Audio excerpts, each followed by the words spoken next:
this early morning light. Wake up world, let's start the day. Insight flows in a bright array. Questions dance like morning dew. In this space, it's me and you. Coffee chats with Melissa.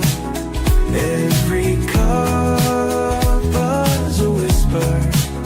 Conversations open door. Spilling thoughts forevermore. Ideas bubble crisp and bright. Words take flight in morning light. Consult the heart, make it sing. New perspectives on each wing.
Another cup of cheer. Every thought becomes so clear. From stations and bubbling streams, waking up to brand new dreams. Coffee chats with Melissa. Every cup is a whisper. Conversation.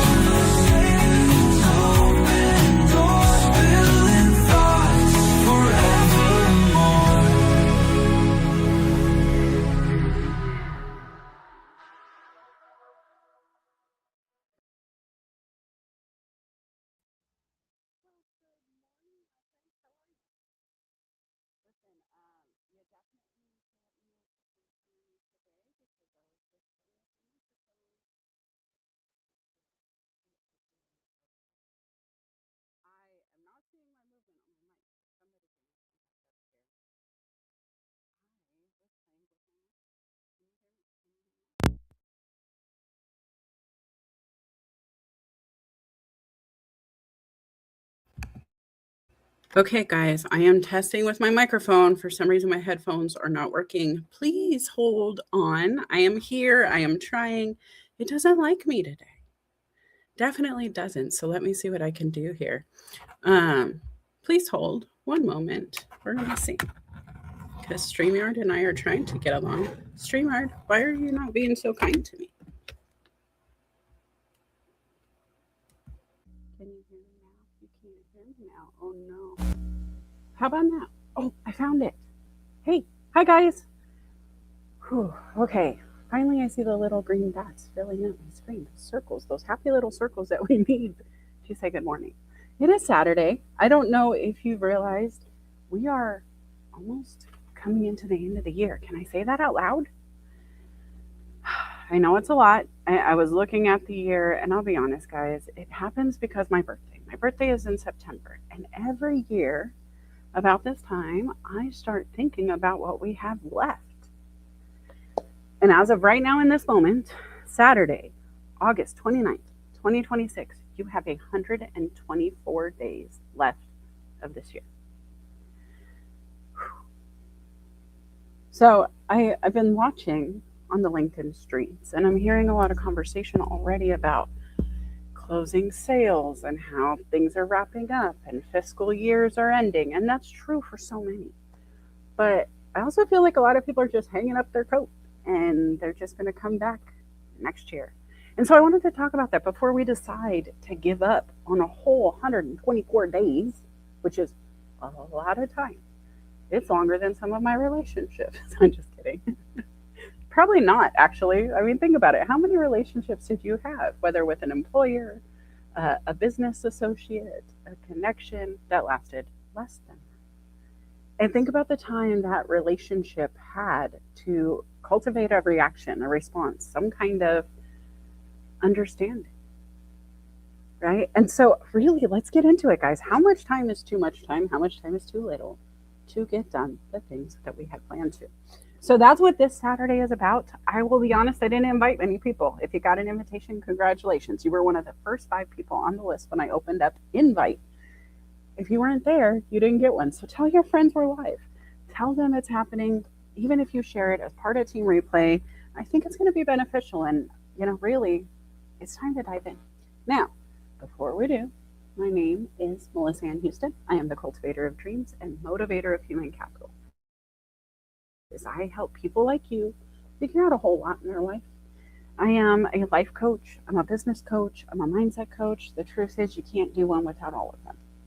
I tried. I started out as a consultant coming into businesses to see how I could help with operations, how I could streamline processes, improve sales outcomes and KPIs and all the good stuff. And what I quickly realized is a lot of these leaders that I was working with were fully capable of the job. They didn't need any new skill sets necessarily. They needed to be reminded of the ones they had harnessed to get to where they were. They needed to slow down, speed back up after they got clarity. And so that's what I help them do. Career, confidence, mindset, leadership, alignment of all of your actions to the goal, relationships, it all matters when you're in business. And if you've ever run a business, you know you can't do one without the others. They're all impacted. The more time you put in at work, the less time you put in at home. There's a balance there. And so I want to talk about all of that today. But if you are just getting to know me and you don't know what I do, please go to documentthenact.com where you can learn more about me, my services, and all that good stuff. Other thing I would not be a benefit to you if I didn't tell you is I have a YouTube channel. Sometimes during streams, it gets a little wonky on some of those platforms we're streaming to. YouTube seems to be able to circumvent some of those problems. And so if you're not following me on YouTube, scan the QR code now, go over there, go type in Document Then Act in YouTube and you will find me. Okay, who's ready? Who's ready? Let's say hi to some friends before we dive in. Let me see what I have. Okay, bouncy, and jazz hands. Good morning, Aaron Gibson. He is the delightful soul who helped me create that promo, the beginning, opening song, theme, the theme song that gets us going. I'm always dancing. Do you guys dance to the opening? Okay. David Pushkin says, no coffee for me this morning. All about the H2O as always. Looking forward to the conversation. Hopefully some Venn diagramming and good fun. Your chief encouragement officer approves. I can't read today. I probably should start wearing my glasses to the show. I don't really do that. Isn't that crazy? All right. Good morning, Mary Kay. Happy caffeinatant. Is that what it is? That's cute. I don't know what okay.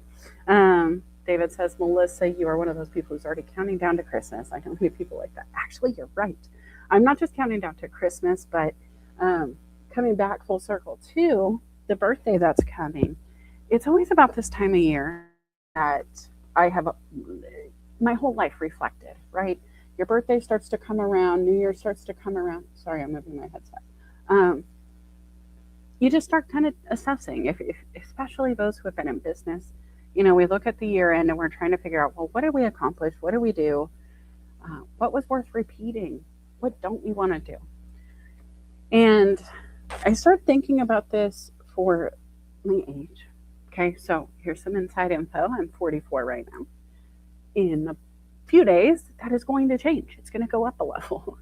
And I started thinking, wow, 45, halfway to 90, if I'm ever so lucky. And I just started really reflecting on what does that mean? Like, what have I accomplished in my first half of life? Maybe 2/3. I don't know how much time I have, right? And so, not to get dreary or upset by any means, but it's really an important thing to remember. We don't really know how much time we have. And so, for us to even be planning into 2027 is pretty positive thinking, right? We're hopeful. We have some ideas that we want to move forward with. And I love that. And we should capture them. Um, Another little secret is if you still have lungs in your air, or air in your lungs, I'm not awake yet, guys. My goodness. If you're still living, breathing, I believe you have a purpose. I believe there's a purpose behind that heartbeat, that there's a reason you're supposed to be here. And until you figure it out, you don't get to be done with the mission. And if that's true about my life at 44, and I'm going to be lucky enough to get to 45, what is that mission? And what have I accomplished so far? And where is it taking me? And all of that good jazz, right? All of that good stuff. So, first things first, to slow it down, what did I accomplish in this last year? That's what I really wanted to figure out. In 2026, what was my goal? And if you guys have been following my life in the past year, you know it's been kind of different. A year ago, my husband and I had a very hard day, and we weren't together for some time. Rightly so. We needed time to figure life out. We're still trying to figure life out every day, like most humans. But in this last year, I spent a lot of time alone, reflecting on my life, my family, my goals, my dreams, the hurdles that we've overcome, the hurdles I tripped over, right? Sometimes we don't clear the hurdles, guys. I'm a former track star. I don't know how many times I ran that practice track and didn't get my foot over the hurdle. And it just rocked with me, leaned with me. It popped back up when I was done, right? It was the nature of the hurdle. It was able to recover pretty successfully, and most of the time, so was I. I might have missed a step. I might have looked a little wonky on the land, but I did figure it out. And the truth is, that's what I've been working on. And so when my mother's anniversary of passing came, it was 4 years this year, and I was, sorry, 3 years. I'm awake.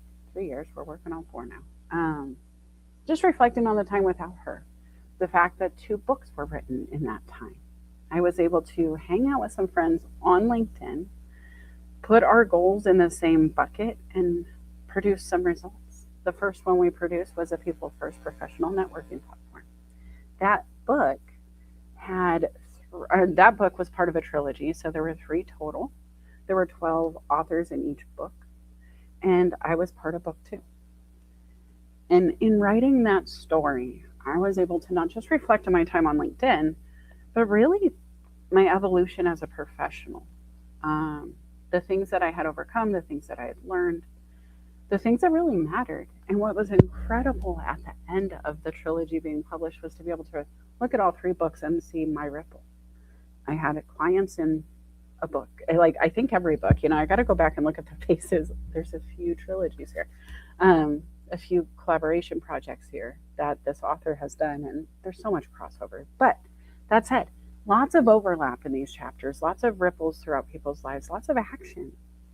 And so that was really cool to see. And since my mom had passed, not only was I part of a People First book trilogy that went international bestseller, but then there was a follow-up to that book. And that book was a message to my family. I am here and you are my legacy. Again, another international bestseller. It happened back to back. They were back to back books. I one November, one December, I believe.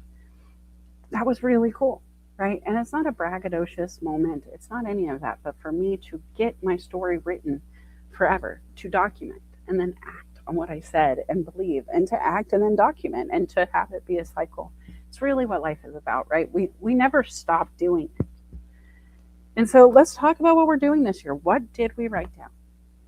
What personal choices, what New Year's resolutions did we make? What goals did we set? What professional outcomes were we hoping for? Did we give 2026 everything we said we would? And I don't want you to beat yourself up if you're not there yet. Again, we have a whole quarter, 90 days, 124 days left to get some work done.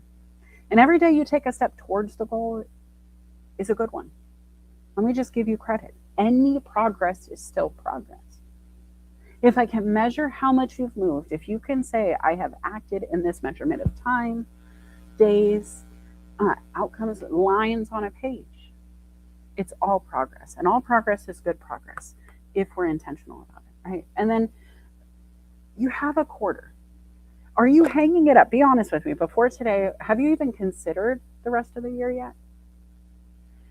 Have you been looking at it? I know sales professionals, business leaders, we're all talking about fiscal year end. I'm at 30 days out from my fiscal year end, 30 days out from 3 years with Cycle Gear, the motorcycle shop that I run during my day job, finger quotes. And again, just reviewing and assessing, what have I done? Where am I going? What's happening next? If we have 124 days left, how many of us will actually create more momentum and movement? It's not going to wait for us. It's not going to wait until somebody decides, hey, I want to go left. It's going to make the road come upon you, right? You're going to get to the decision whether you're ready or not. That stop sign, that stoplight is coming. And whether you know if you're going to turn right or left, you have seconds before you come to a stop and have to decide. And it really feels that way when you get into this many days left out of 365. When I think about this year, I have accomplished so many of my goals. I slowed down to speed up. I have assessed every decision I have made. I have moved in emotion, but then I have also assessed the actions that came because of it. I have trusted my gut. I have trusted my instinct. I have moved in others' lives, trusting my gut, trusting my instincts, giving out advice, knowing that I'm going to have a ripple in their lives.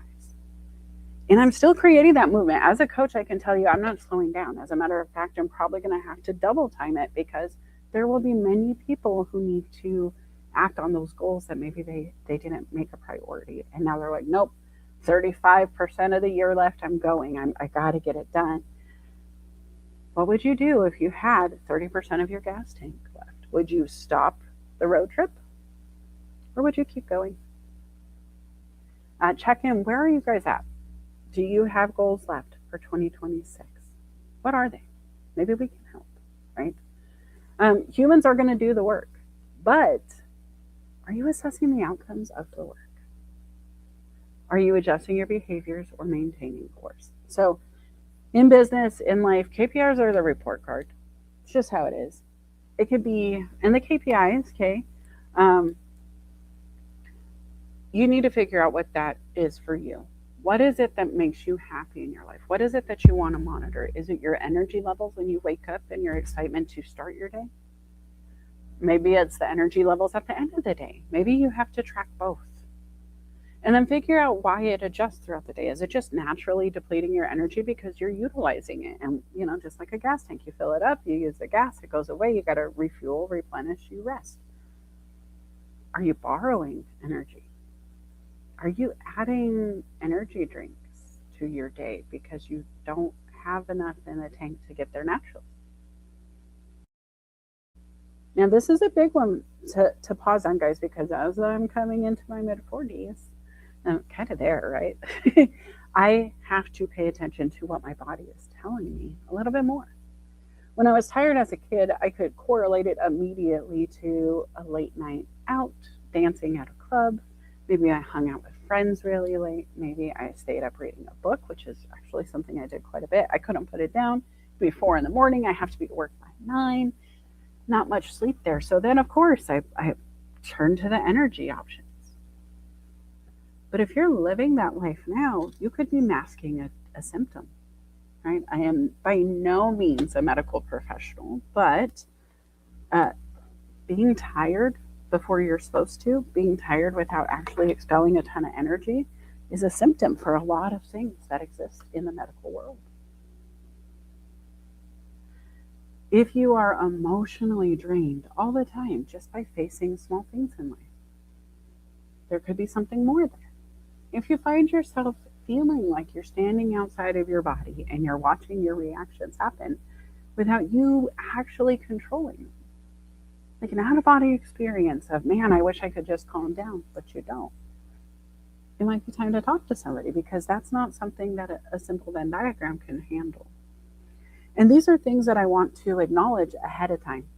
Okay. Not everybody has the smile when they pop out of bed. I have been accused of toxic positivity because I do have a smile when I jump out of bed. Now, I get frustrated. I'm not perfect. It's not Minnie Mouse all the time in my spirit. I have to drive to work. And sometimes that passing lane becomes a very interesting hurdle for Melissa because I don't want to be unkind to people, but also, Grandma, can you please move to the right hand lane? The scenic route is on the right. The I got to get to work is on the left. Right. And so when I think about toxic positivity, I don't want to be correlated with that at all because there are days that are hard for me. There are days where I'm not happy. There's days when I'm mad. There's days when I'm sad. There's days when I just don't want to talk to anybody. And I love humans. But when I assess my whys, it's usually because I've gone too far too long without taking a break for myself. Maybe it's because I waited too long on the phone before I hung up to drive to work because I was coaching before work. And now I'm running a little late. And now it's not Grandma's fault. She's enjoying the scenic route in one of the most beautiful locations in the United States, my opinion, of course. But she's still creating reactions within my spirit because I am running behind. And if you're feeling that way, why? It is absolutely my fault that I'm angry in the passing lane when people aren't able to move quickly out of my way if I'm the one running late.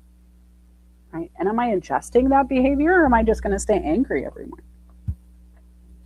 To be honest, it's pretty much angry. I haven't adjusted. I am still working on that. Summer in the bike shop is a little bit chaotic and it just feels like everything else kind of gets squinched down a bit. I acknowledge that. I understand it. And because I can do both, I can assess and address it. David Pushkin says one of his goals is to get back to doing more public speaking and also really work out what my chief encouragement officer branding looks like. What's the message I want to send? And I think that's huge. As a coach, I don't want to send the wrong message, right? That's something that's really important to me too, David, because I am not a miracle worker. Does it feel like miracles can be accomplished with me? Absolutely. I've heard that, but I am not a miracle worker. I'm just honest. I'm honest in a way that a lot of society has deemed not so great. I don't know what happened with truth being hidden or masked to save feelings, but maybe it's because we didn't learn. And I say we, as a society, we have struggled to maintain our communication. And I think those of us who lived on LinkedIn during COVID did not have that same hurdle to overcome as some of the others, right? There's a lot of the youth behind me. And I want to be careful because I love everybody I'm working with. I don't think there's a generation that has some kind of, you know, disability or handicap in any way just because they're part of a generation, right? I don't want to get into the boomers versus the zennials versus the millennials kind of, oh, what was them conversation and all of them fit in this bucket because I don't believe that and I don't like stereotyping of any time at all. But what I have assessed is my daughter's generation. Now, mind you, she's going to be 18 next month. So just to give some depth to the age here, they struggled with COVID. They lost a whole year of collaboration in the classroom. They were the first generation of elementary school students and junior high schoolers to have to go remote without warning, to have to learn how to have friendships through the internet, to have to learn how to adjust. And I'll be honest, I've joked before that I was one of those first generation Excel remote college students, right? When I went to school, it was in the 2000s and I was a single mom, so I tried to do some remote classes just to make it a little easier on me. And I thought Excel would be a good one to do that with. Silly me. I struggled. And I couldn't reach out to my classmates. I couldn't turn to Sally next to me and say, Sally, I don't get it. How do I format this cell? Or, oh no, I changed something and now everything's wrong and it doesn't look like it's supposed to and I don't know what I did. I didn't have that. And when I think about in the 2000s as a 20-something year old or whatever I was then, right, it was hard. And so when you take that to the youth and look at their outcomes because they've missed that year of collaboration. And then the year they came back, there were still some like question marks and are we okay? And you have all these parents who instill fear or not enough fear. And so then they scared the kids who were scared. And my word, my word. But truth is, those kids are now entering the workforce. Those kids have been in the workforce. Some of those youth have come to my building and I've been working with them. And so just learning how to collaborate, learning to communicate through the generations has been something that I think we should assess and keep addressing. What we, how I used to talk to grandma, I could go to my grandmother's house at any time. She had that open door policy. You never called before you came. You just showed up. She never even locked her door. I don't know why she felt it was safe. Maybe because she had so much traffic, she wasn't worried. But that open communication generation, always leave the light on for you, is not the generation of today. We have doorbells that we don't even come to the door. We just, what do you want? Video chat time. Nice to see you. Thanks. Leave it there. Have a nice day. Right? There's such a distance. Now, as a grandmother, I don't see my grandchildren. They're in a different state. And so I'm the grandmother who's on video conferencing with my grandchildren to build relationships. Is it working? Sure. I'm kind of like their Miss Rachel. It's a different kind of vibe. I'm almost to them what I am to you guys. I show up with my colors, my fun, my crayons, and we have a good time. And then I hang up and I have to go about my day. It's a little bit different, right? But what are the outcomes?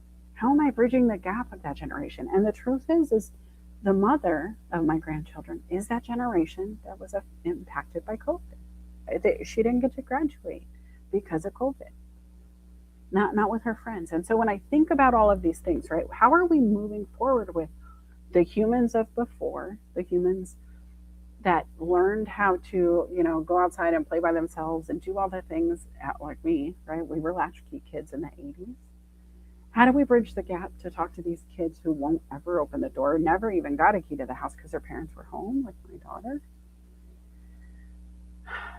And if that's just true about who we're hanging out with and working with and collaborating with, and how many versions of you are there? Who's still hanging out?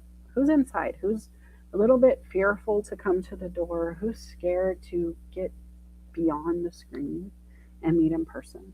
Let's really get into some of these behaviors, right? Because when we talk about behaviors, we got to talk about where they came from.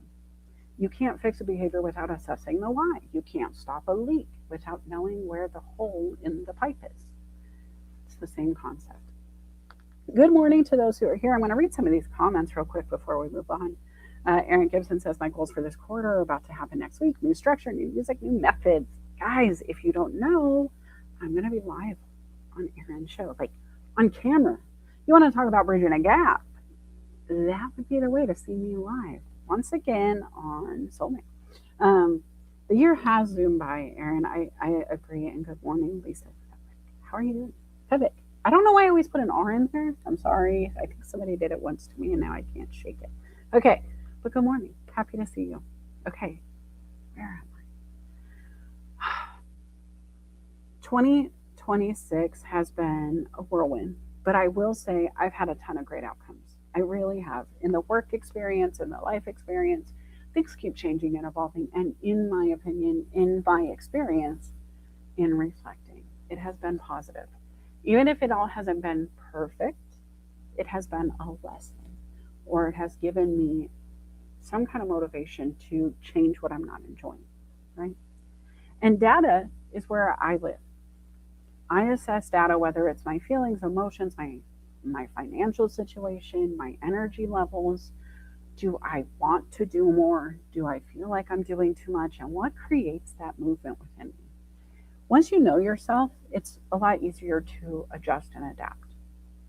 And when I know me, when I'm tired, I get grouchy, guys, like super grouchy. I used to joke that your kind mom checks out at 8 o'clock. You are rolling the dice with the mean mom after 8. Like she just, my patience would almost evaporate. I don't know what it was. I was just like extremely tired. My mother gave me an 8 o'clock bedtime. I feel like my soul knows that.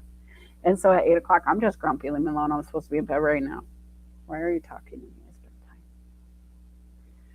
Because I know that, I would always make sure we did family time early. I would always make sure that I wasn't bringing that energy to the kids. But if I know that's true about myself, I really need to structure my day, right? Um, the numbers, the humans, data decides. So the numbers, what happened? That's all it tells us. The numbers of your energy level, your sleep level, your steps that day, how many sales you did, how much money you spent, how many of your goals you completed on the to-do list. The humans are what matters, though. And sometimes we forget that part, right? Um, I'm going to call out the big bad sales organizations who just churn humans instead of train them. They look at the numbers, they say, oh, Bob didn't make his goal, Bob's gone. They don't ask why. They don't coach the problems away, they just cut the humans. And so I don't want to work with organizations like that. I don't want to work with people like that. I think humans are worth the investment. I'm a growth coach. I love playing in my garden, even in real life. I know the value of watering a seed and giving it sun and giving it that energy and making sure it's nurtured and in the right soil and that the elements are sustaining. That it's a comfortable growth space for that seed to actually do the job and to do that magical explosion of energy that takes it from a seed to something growing life that can replicate the seed and multiply the seeds. I think we forget humans are always growing too. We start as a seed. We need food, we need water, we need development, we need nurturing. These are facts of life. And when you take that away, you can see the difference in the human. When people aren't cared for well at home and they're removed from the home, and then they're put into like an assisted living facility or they have some kind of nurse who comes in to assist, often you see a huge difference in recovery or quality of life. When we don't have that in health, it doesn't feel different. The impact is not the same. We just don't notice as much because we have so much leeway, right? We can recover. We can grab a Red Bull. Yeah, I didn't get a hug today, but it's okay. I can go and buy an extra cookie. And people offset these things all the time. I included. At my heaviest in my life, I was almost 300 pounds. I was struggling to move. I was very uncomfortable. Nothing felt good. It took me realizing that when I was unhappy in my soul, when I was missing my family, when I was feeling guilty for leaving home, moving out of state, trying to find my success without them, I would feed it. Food would make it feel better. It would make the guilt go away for just a bit. Eventually, I realized, hey, survivor's guilt's a real thing. And if it's a real thing and I'm feeling it, maybe I should just feel it and work through it versus feeding it every time it shows up.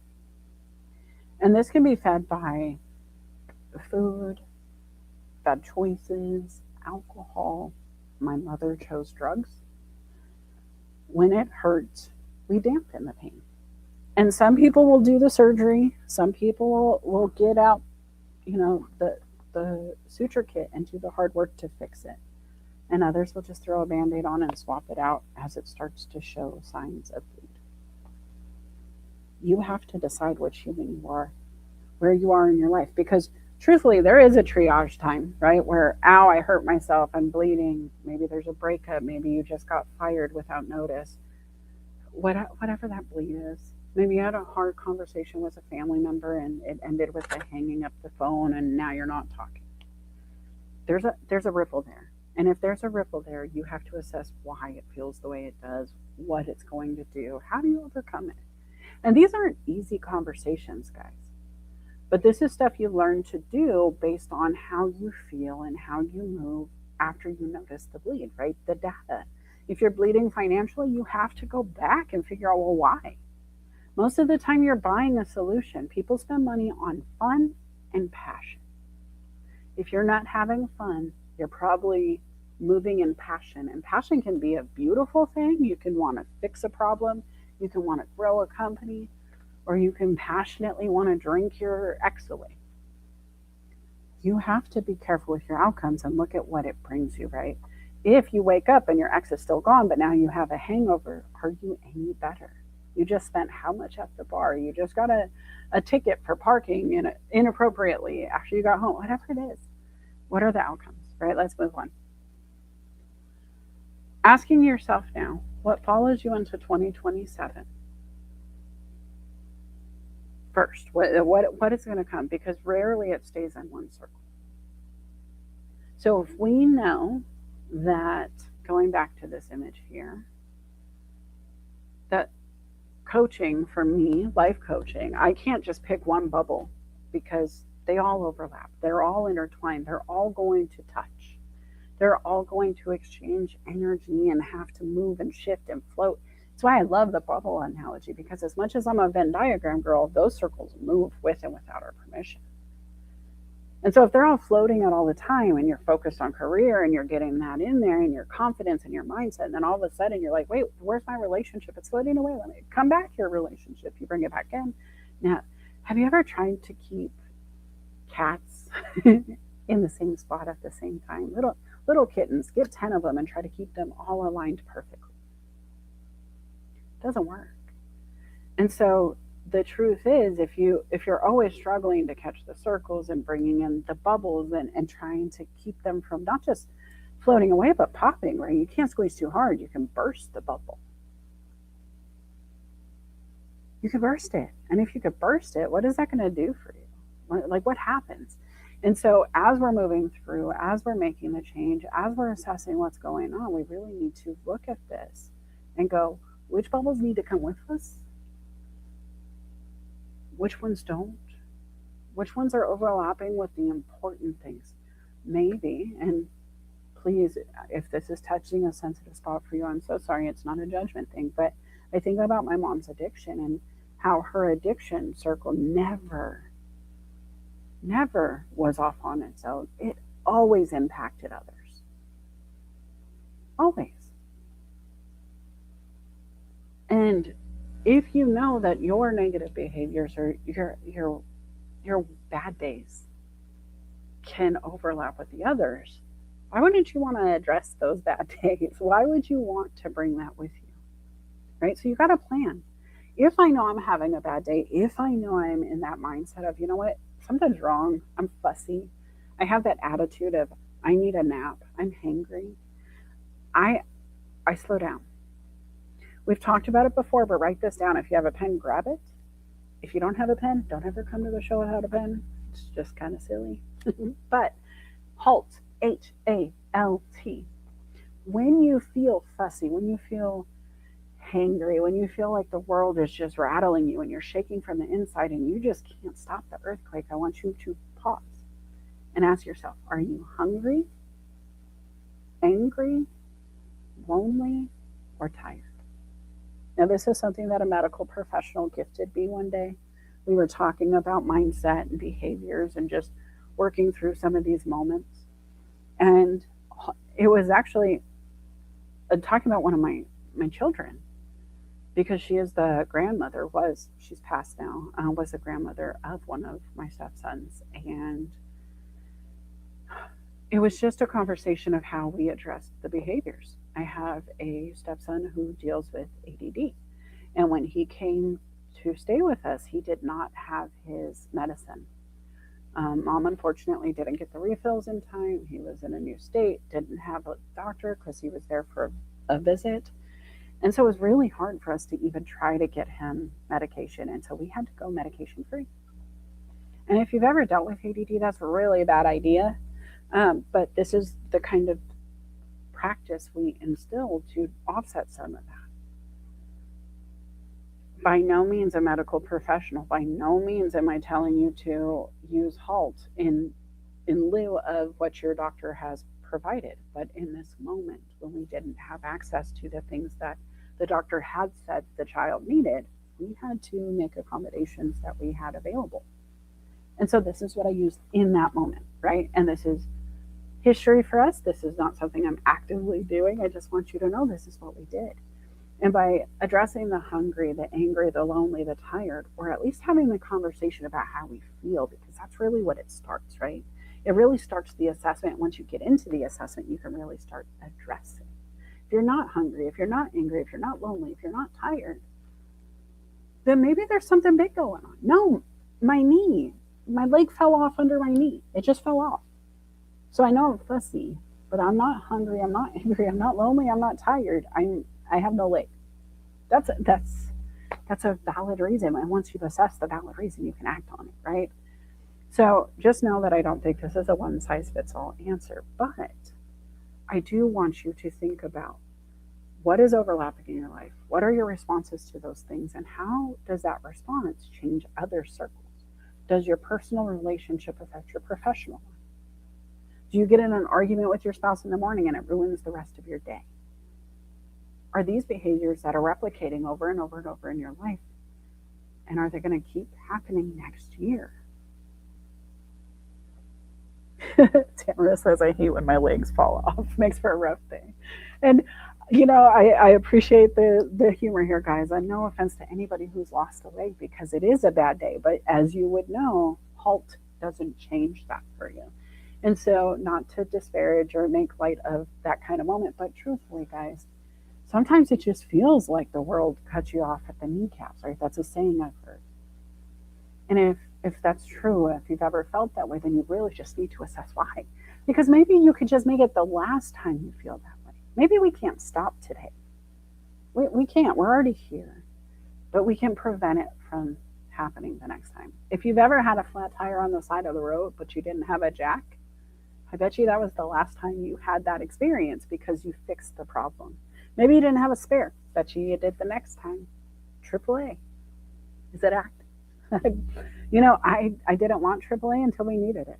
And now I've used it numerous times because somehow keys end up locked in a car. My spouse is a very busy brain person. These are things that we need to address, assess, and overcome. Now, truth is, the new calendar is not enough. It will change the date, but it will not change the pattern. That's an us problem. That's for us to have to determine how we do. And I can't be, you could do it with some circles. Yes, you can. Yes, you can Venn diagram. Yes, you can assess. You can use a lot of ways, tools to do so. But the truth is, you just have to look at your track record. You have to review and assess what you're doing and what it's bringing you. Every year this time, do you feel the same way? Are you one of those people who ends up in the blues by Christmas? Are you so excited for the new year because you've allowed yourself to be depressed for 3 months? And I say allow, let me be clear, I'm not talking to anybody who has mental health issues, who suffers with depression that is something bigger than just a bad day, right? Please, missing that.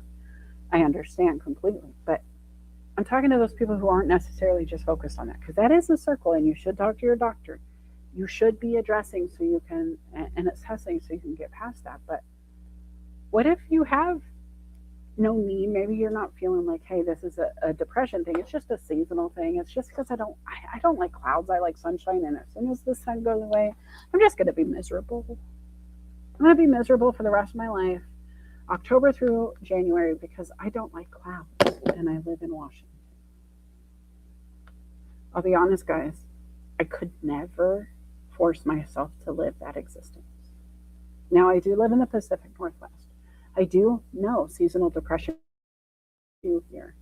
I do know that people hate these clouds, they hate the rain, they hate all of it, and they can't wait for the sunshine that comes a few months out of the year. And people travel all over the globe, all over, to come to this place. It's beautiful during the summer. But there is a lot more winter than there is summer out here, I believe. And so if I am somebody who would suffer from depression every time it gets cloudy, I would move. I'm sorry, it's just who I am. And I say that because as an Arizona kid who hated summer times and 150-degree weather outside, um, a little facetious, but only about 25 degrees off, I didn't want to be outside. People would always say, "Oh, I gained so much weight in the holidays, the winter, I'm cooped up all winter." It's the same in summer for me. I would gain 20 pounds in summertime because I'd stay inside the AC and not want to go outside at all. I'd get that pizza delivery going and just, I don't even want to cook. Don't heat up the house. The AC's not cold enough. I moved. Guys, I moved. I got the heck out of there. I went to the Midwest and realized, wait, it's hot and humid here. And then it snows and we got a shovel. And I like the snow, but man, do I like 6 months of it? Probably not. So I moved again to the Pacific Northwest. Why? Because I love the rain. I love the opportunity for snow. I love walking out of my door and seeing Mount Baker every morning and seeing snow even in the summertime because I am reminded this is not Arizona. And that's beautiful.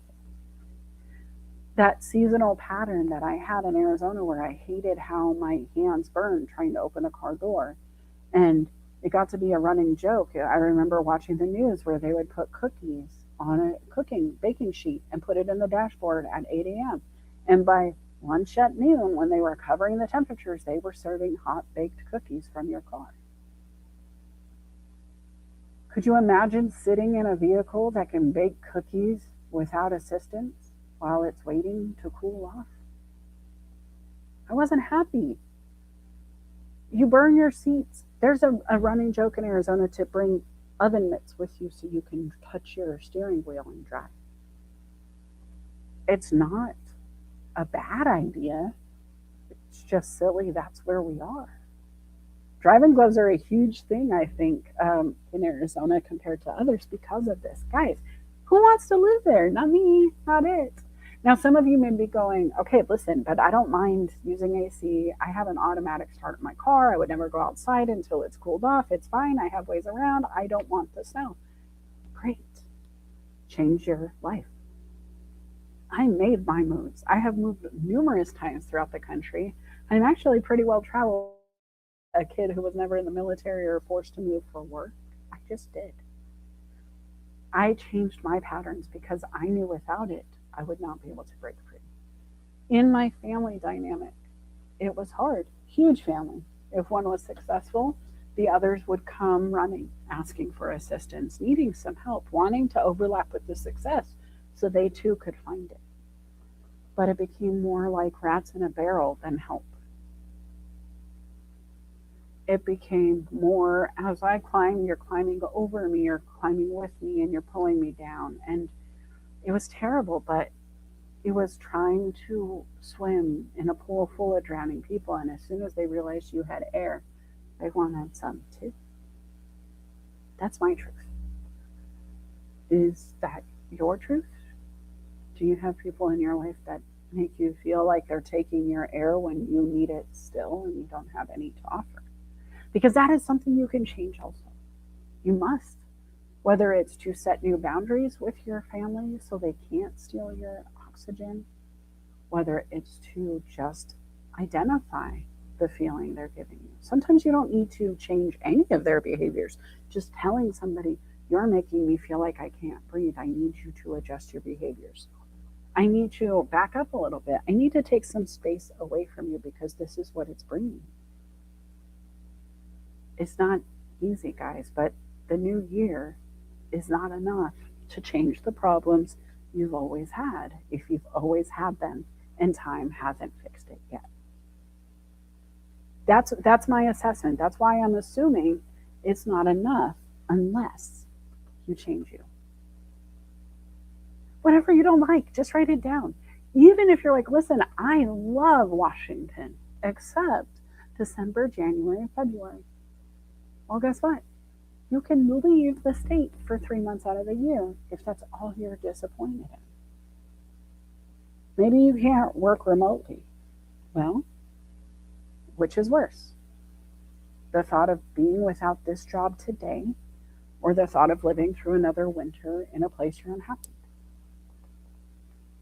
Because if you tell me I would rather work remotely from anywhere and be able to leave the clouds behind and find my happiness because this job isn't enough to keep me happy when it's dark outside, then I would say let's get a new job for you.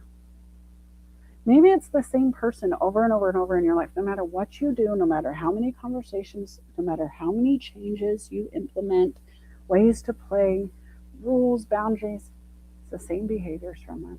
Same conversations, same outcomes. You're allowed to step back. Maybe your behavior is what needs to change.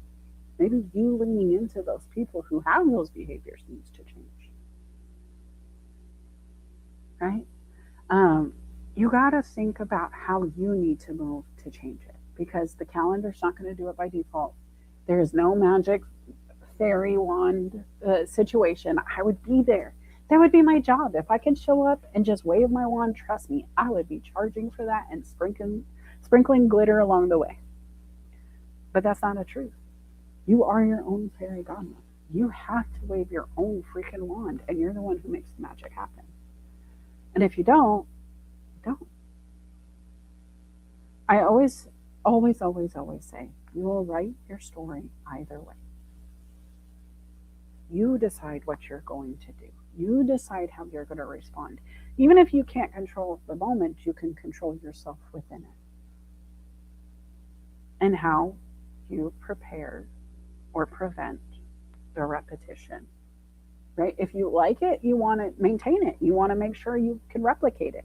And so you have to prepare to invite more in. You have to prepare to do that. And if you don't like it, you got to prepare for that as well.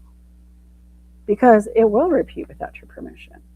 Those winters that you don't like, they're coming back every time, with or without you knowing or approving, right? It doesn't care what you think. And that's unfortunate. But if you know that's true, if you know that nobody's coming to wave the wand and nobody's going to come to rescue you, wouldn't you want to pick up a pen? Wouldn't you want to get that wand of yours out and start writing your outcomes down, your goals, your dreams, where you want to go?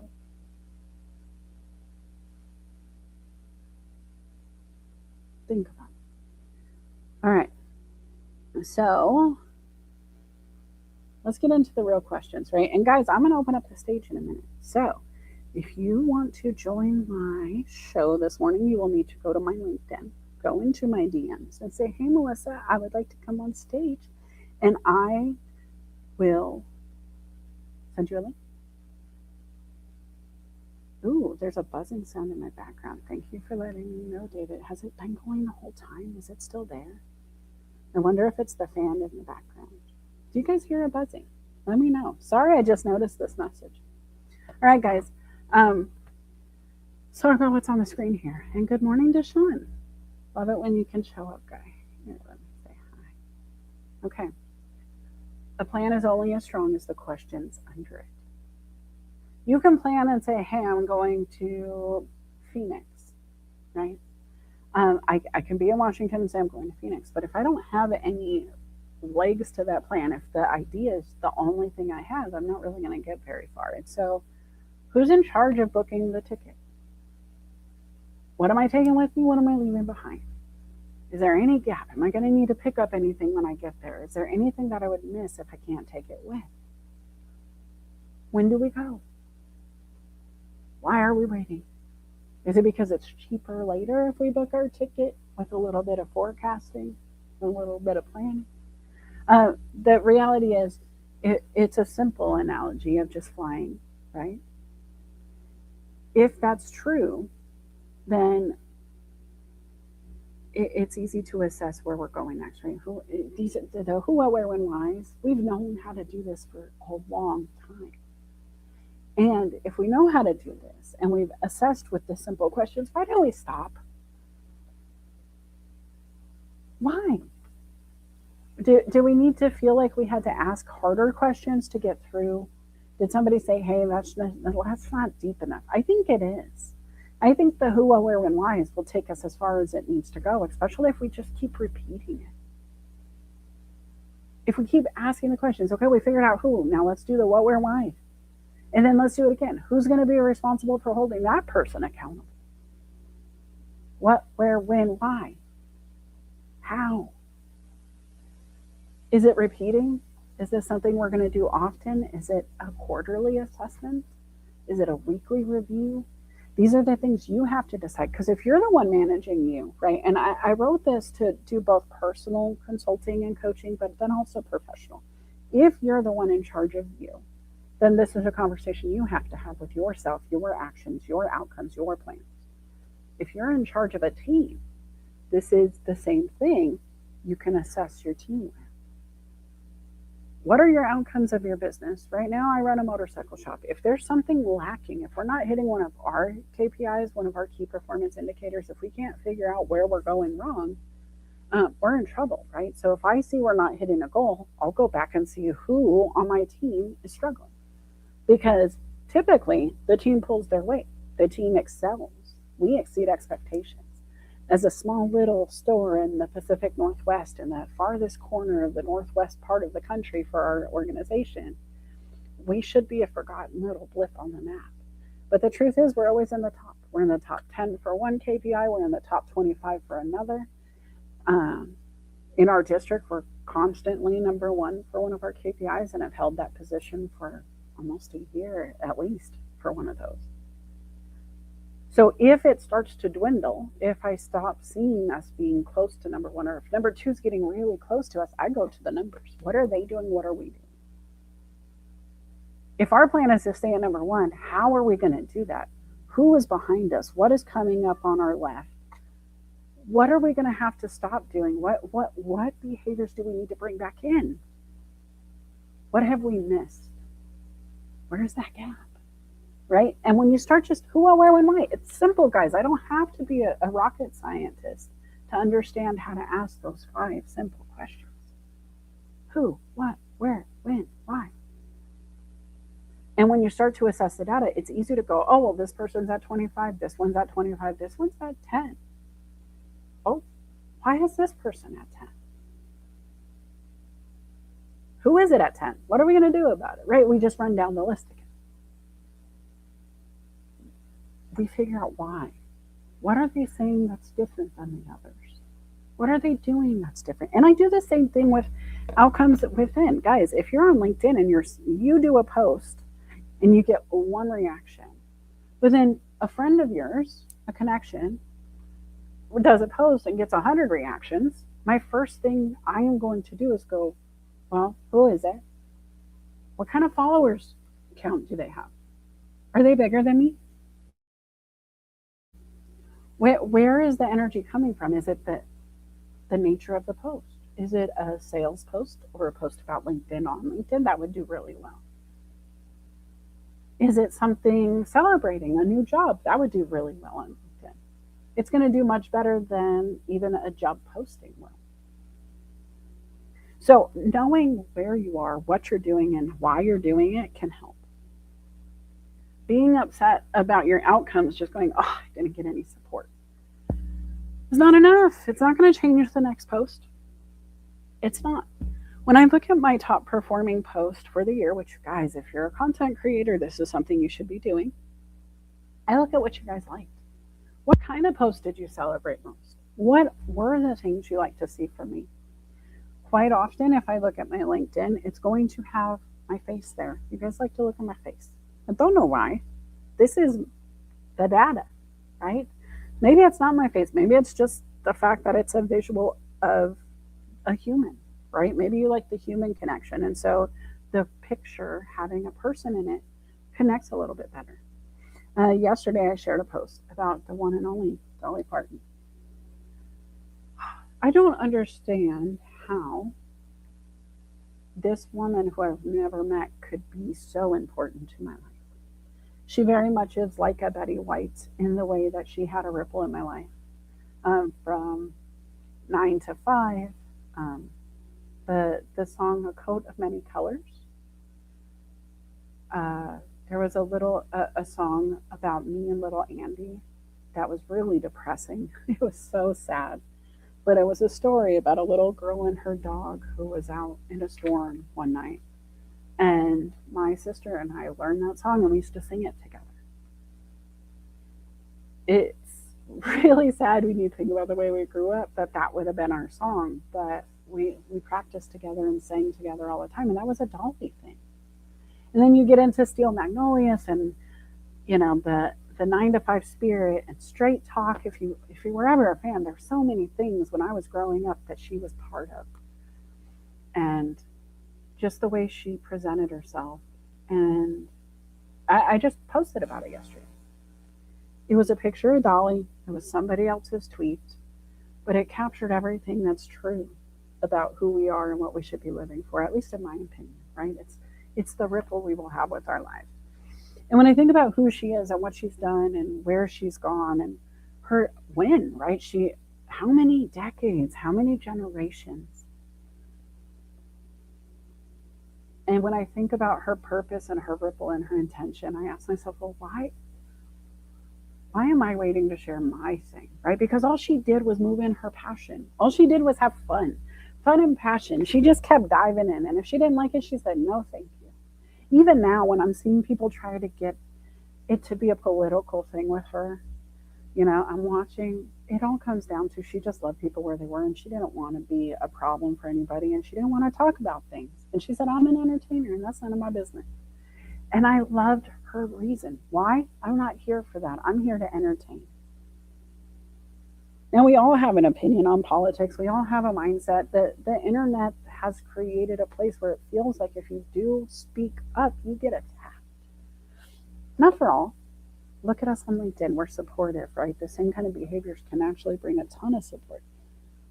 But if we're going back to that conversation starter of the humans that are coming up behind us having struggled with communication and engaging, and they got locked away in their house and told stay 6 feet away from people, and they never really got to bond or learn how to communicate to build that bond.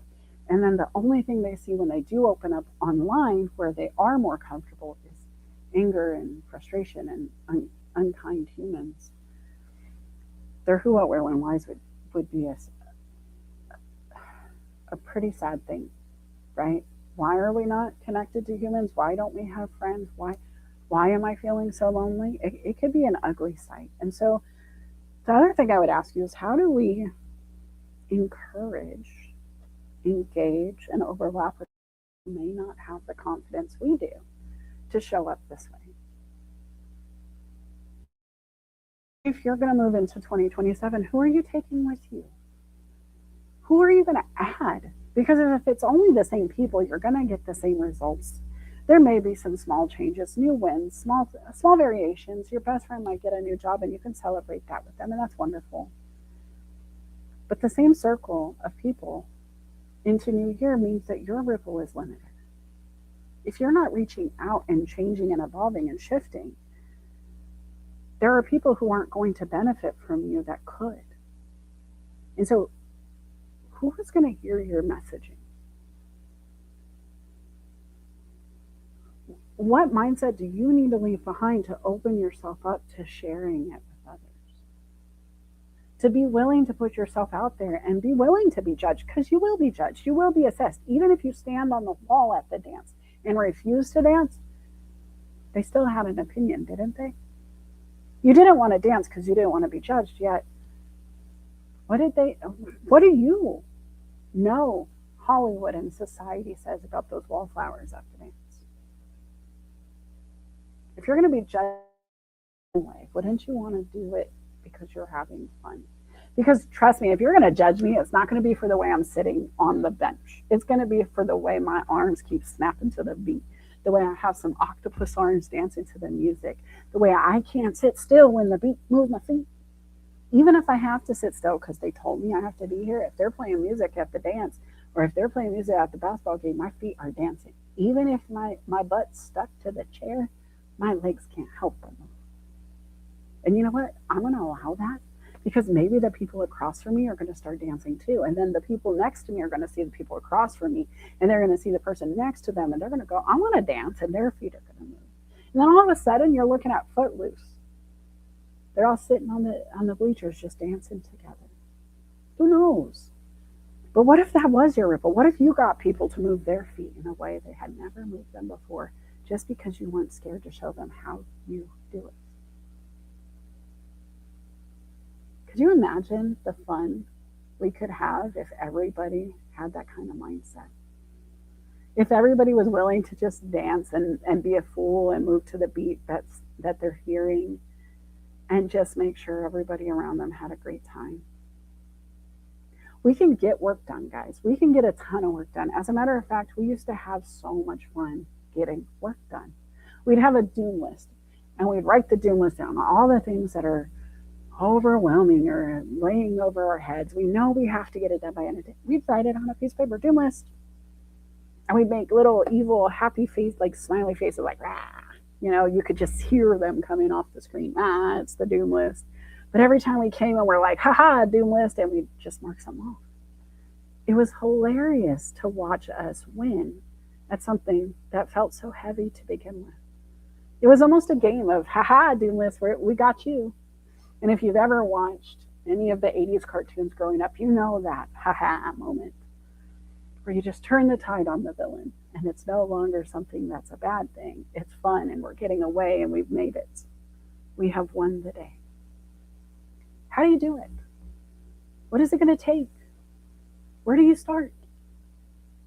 When do you start? And what are you waiting for? Why? Why are you waiting, guys? Because the truth is, you are the one in control of the timeline. I don't care if your boss has a schedule for you. You accepted it when you said yes to the job. You did.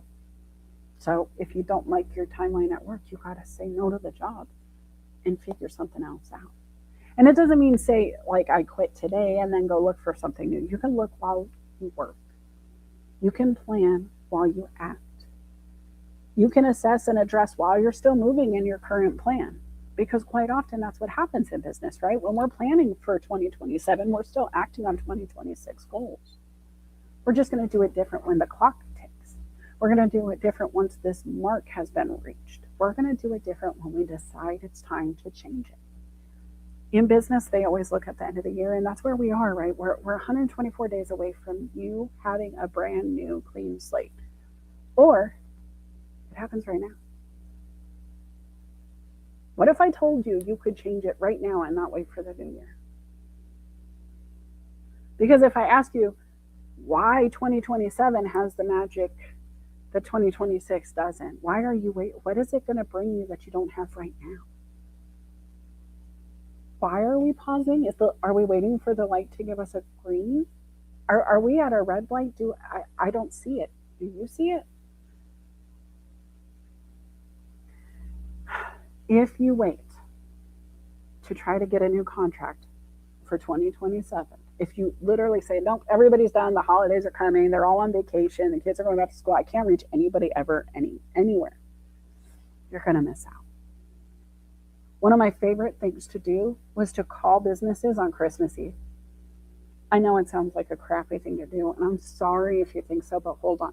Just before you assume and start hating on me, let me explain. My favorite thing to do was to call on Christmas Eve.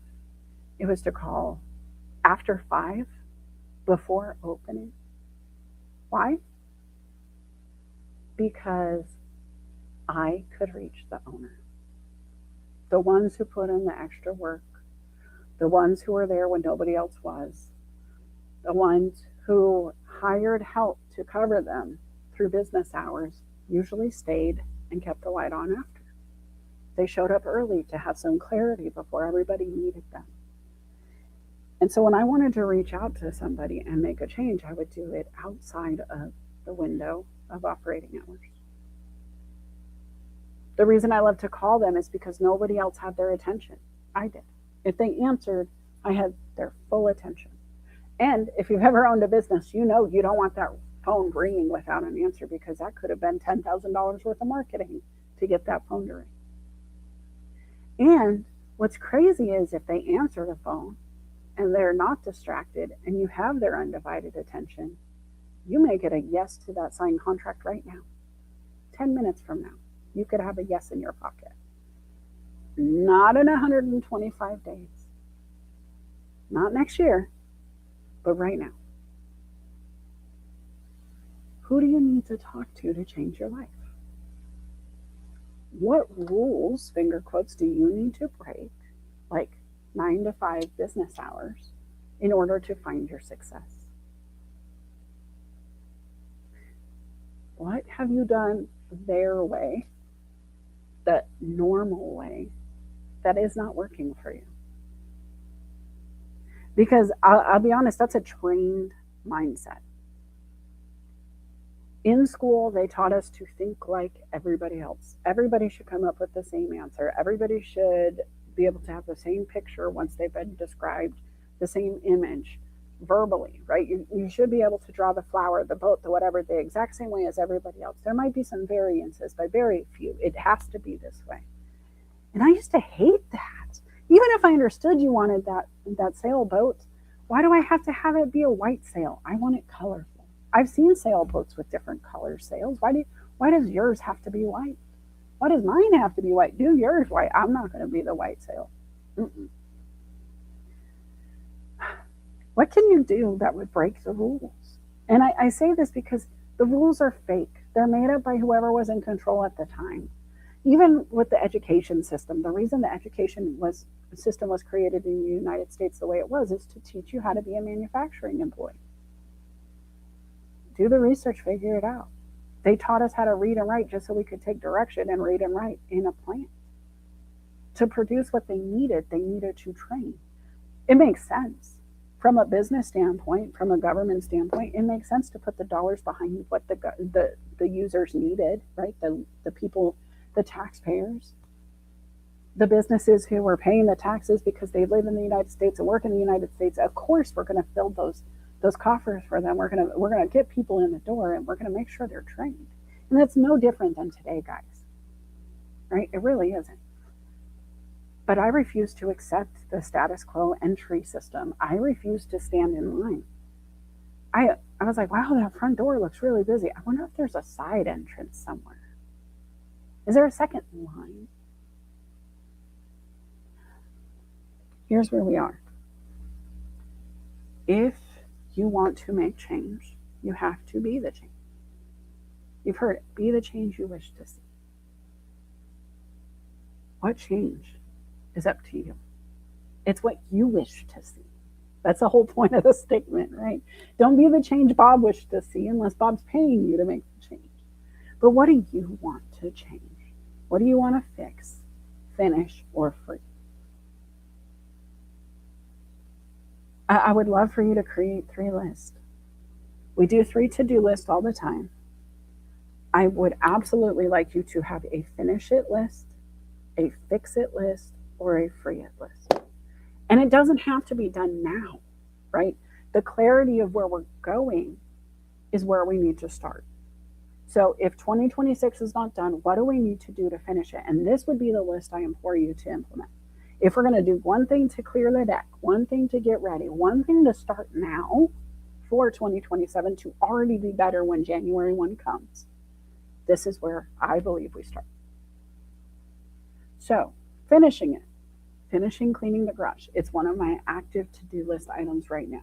It used to be my working office. I used to be out there all the time. It was set up, it was fantastic, and then eventually it became a storage space because I got cold in the garage in winter, and so I came inside and was working from there. Now it's kind of in the midway space, and I gotta finish. There's some things I have to fix, right? Small things. A loose wheel, a piece of wood that needs to be glued back on a piece of furniture that I love so much, and it's just barely coming up, but I wanna fix it. And you won't notice it unless you try to move it. And I know because when I move it, I notice it and I keep forgetting. It needs to be on my list because it's something that as soon as I see it, I get frustrated by it because I knew I wanted to do it and I haven't. It's in the back of my brain at all times because I haven't written it down. What are those things for you? What are those things that keep circling and every time you see it, you're like, dang it, I said I was gonna, dang it, is that really still a problem? I thought we took care of that. And what about freeing it? What are those things that are no longer for you and you know it? Maybe you were part of a club at some point. Maybe you were in creation group, maybe there is something there where you just, you were paying to play that to my local chamber, but maybe the Chamber of Commerce, for example. Maybe you joined as a business professional and then realized you're not getting the outcomes you wanted. It's not really for you. Maybe there's a paid subscription to some other kind of platform that you're like, man, I thought that was going to be great, and it's not. Free yourself from the burden, from the financial ties. Maybe you have a membership, you meant to use that Audible and you never did. Well, you have 3 months to make it work for you, or not. Maybe you really meant to take advantage of that LinkedIn premium. Do you know they have a ton of free stuff you can get? Well, I say free, but a ton of value in their paid package. And as soon as you had time, you were going to take advantage of that membership. That's why you upgraded. But maybe you haven't done one of those things yet. Some of those things need a check mark, guys, and some of them just need to be disappeared from your list.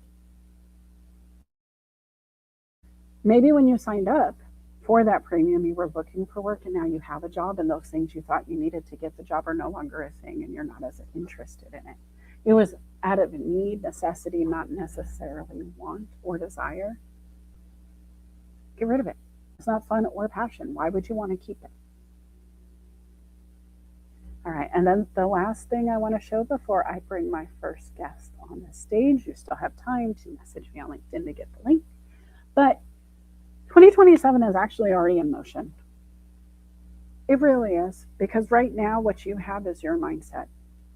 You have your set behaviors, you have your schedule, you probably already have things in your calendar that are going to take you right till the end of the year or into 2027. If you have something booked in 2027, let me know.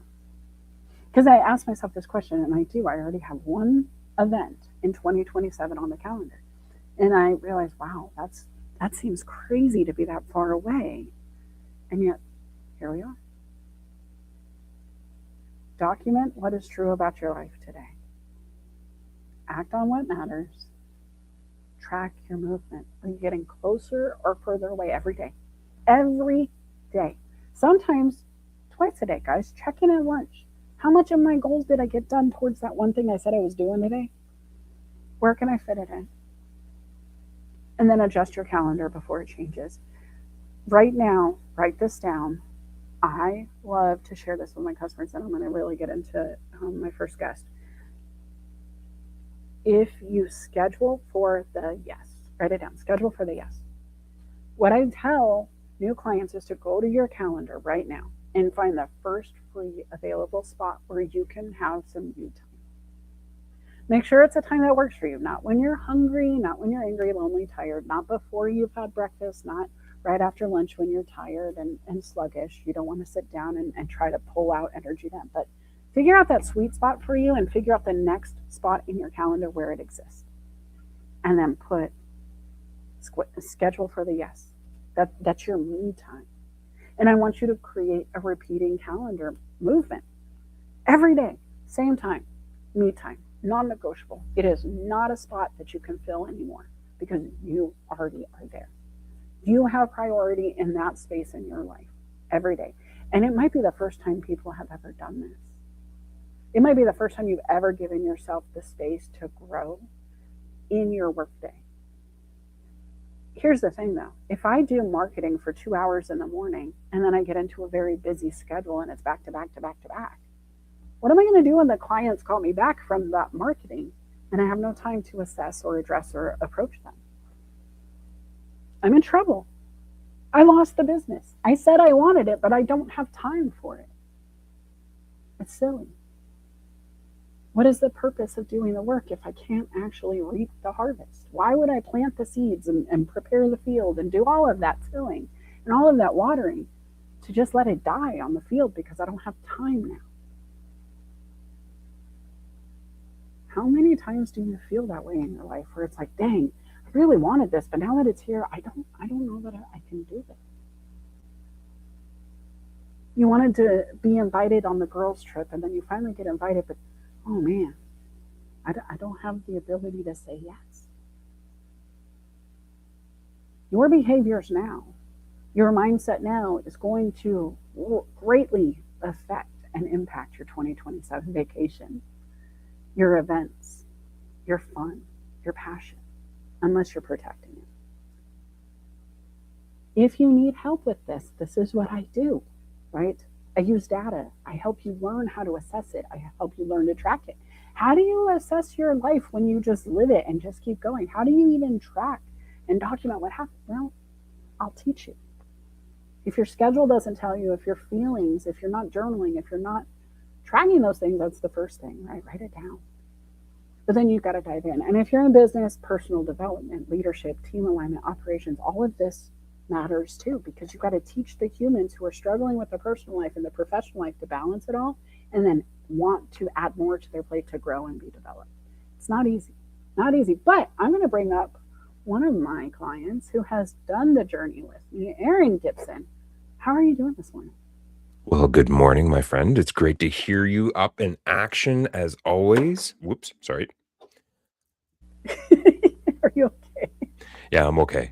It's okay. I was reaching for coffee and knocked over one of my pens, which sits by my notepad while you're doing your show. So, and I'm going to take this moment while I'm going to let you talk, and I'm going to go shut off that stinky fan that's messing up my audio. it's all good. It's all good. You know what? I'll take ownership for that.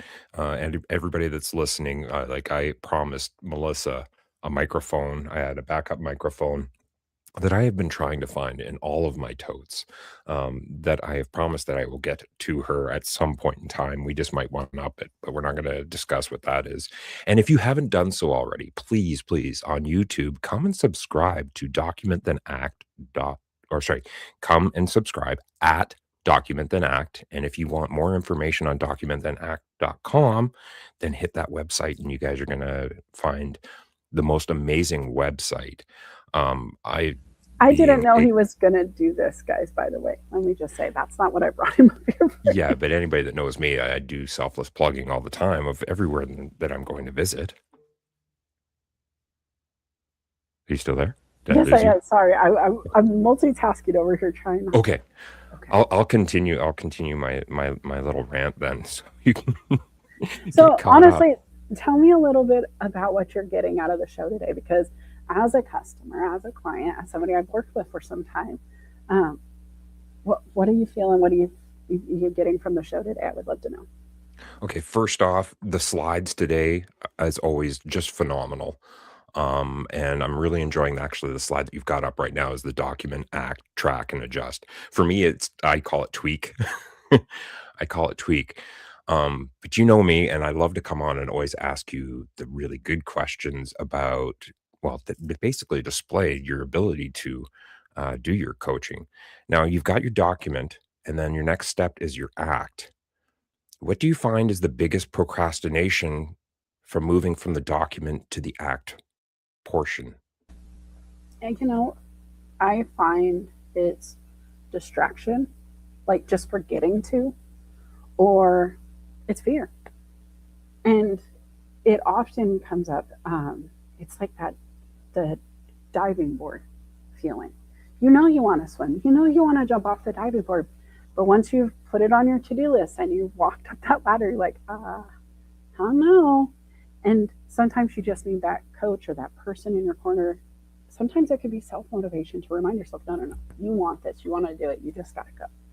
And I think that brain power of being fear and excitement, having it come from the same part of the brain, can be very confusing for humans who don't know how to capture that energy and shake it up and say, no, we're going to use this like jet fuel. We got to go. It doesn't matter what you think you're presenting as. It is fuel either way. And so I think that's it. Remembering to do it if you're a busy little bunny, or holding yourself accountable to the fact that you wanted it and you need to engage it, even if it's scary. What do you think? Well said as always. I can't disagree, because I'm actually on the other end of things, because it's not so much about procrastination. I really, when we're working together, I really enjoy how you slow me down, because I have so much on my plate all the time, that you're always like, whoa, Aaron, pull it back, hey, and you get that moment to, okay, we've got all this stuff on the docket to get done.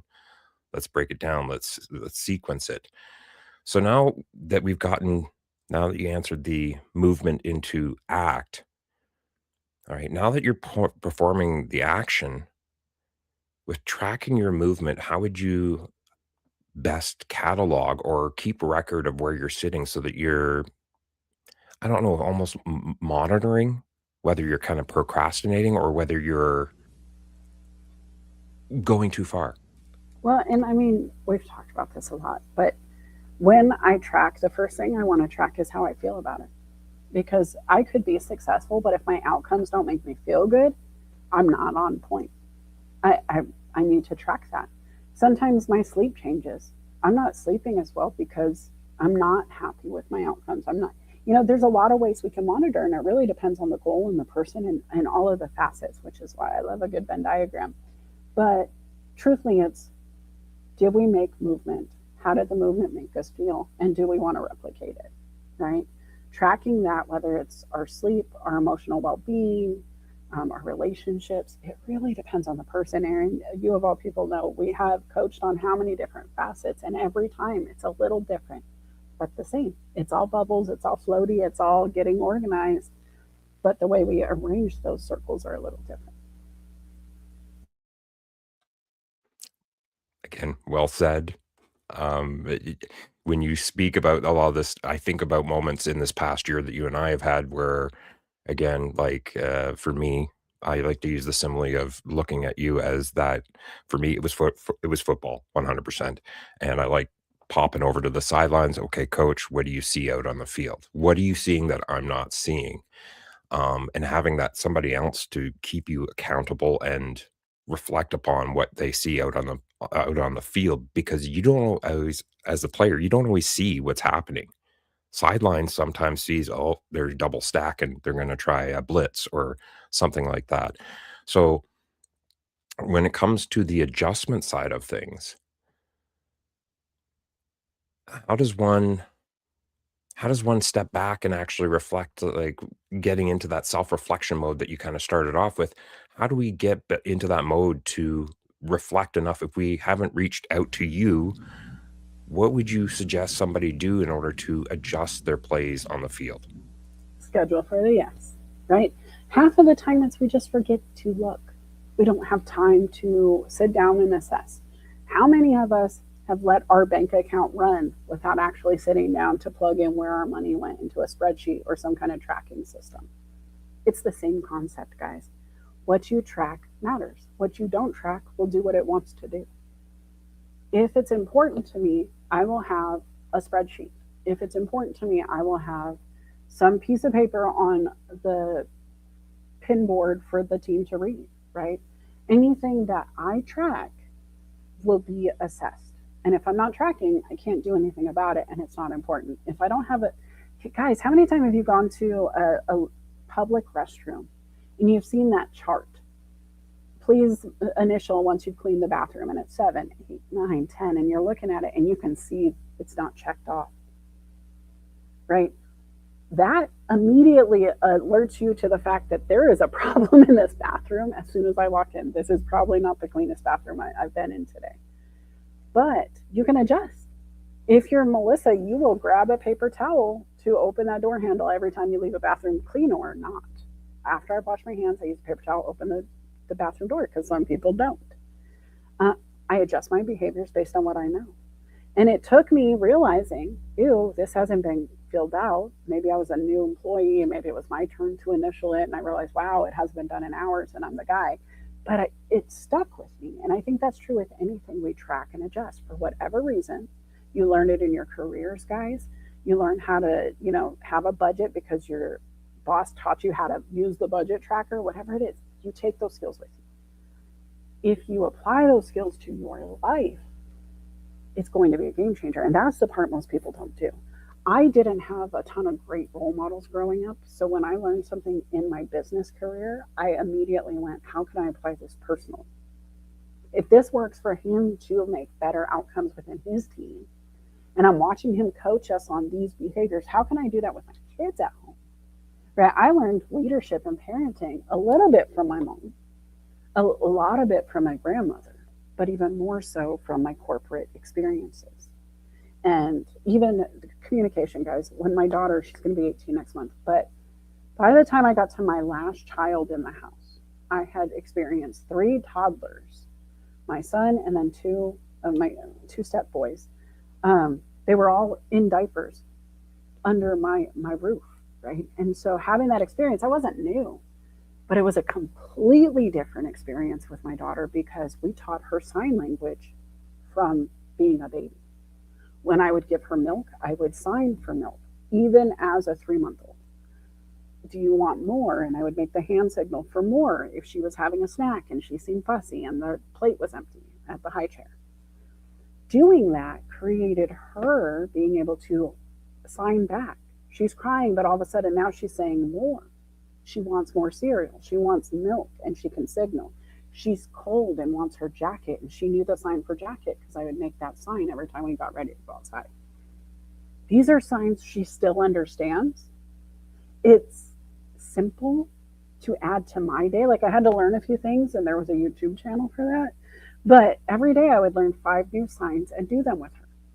And then I would try to use all of the signs every day throughout the day so she would learn. And guys, if communication is important in corporations, trust me, it is vital for toddlerhood before they learn their words. When you can assess what your child is crying about when they can't communicate verbally, it's a complete game changer. And I wouldn't have learned that without experiencing the same job numerous times over. And then new data came in. And I applied that new data and it changed the game. Right? It's that same concept. What are you learning on YouTube? What are you learning from Microsoft? What are you learning in the office? What is that lunch and learn actually teaching you? And are you paying attention or are you doing Candy Crush under your desk? Because those are the game-changing moments that you either apply to everything, you apply to one segment of your life, or you don't apply at all. And it's wasted time if you're going to sit there and not actually engage. Right? Why are we pretending to care instead of saying we don't? Aaron, how many times have you pretended to care instead of saying, you know what, this isn't for me? Oh, you asked me a question that I'm actually, I I am honest to a fault. You know that about me. My filter is not always the greatest with everybody, I know this. right? So, how many times have you fudged it because you needed to? It's very rare. It's very rare. I'm very candid with everybody.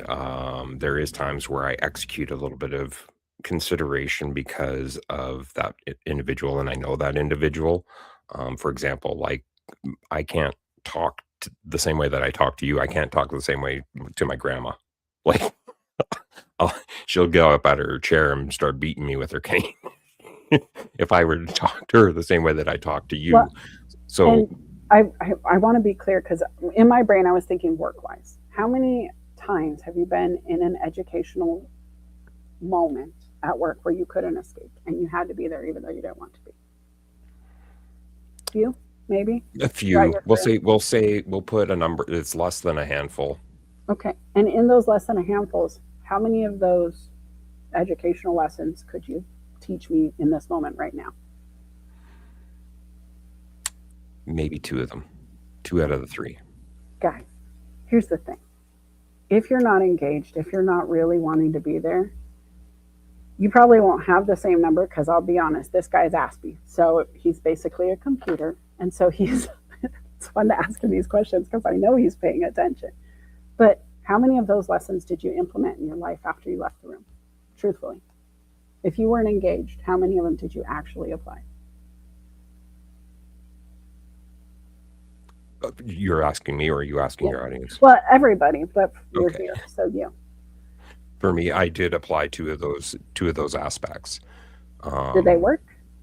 absolutely.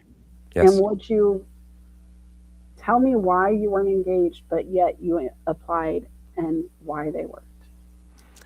Um, th- for me, it's again a little bit challenging to keep my attention. If you're not getting, for me, I'm very to the point, very logical. I could be almost Vulcan from Star Trek. Um, And if you don't, it's kind of that 2-minute leeway thing. If you don't get to more of the point and you're dragging on after 2 minutes, I have a problem re-engaging with you because I'm like, I want the information. It's nothing to do with you personally. I need the information in order to understand. And if you're not providing me with that, it gets frustrating for me. And I start to repeat my questions because I don't feel like I'm being heard. Oh, he just touched it, guys. I know this about Aaron. I didn't know if he would say it or not. I was kind of hoping he'd go there, but I know that if he doesn't feel heard, he's not engaged. If it's not a two-way street, traffic stops. He's just not in. And that's true for me. I'm certain it's true for some of us out there, right? If you think about what moves you or what shuts you down, you start to learn, you're assessing, right? You're tracking your responses and you can adjust accordingly.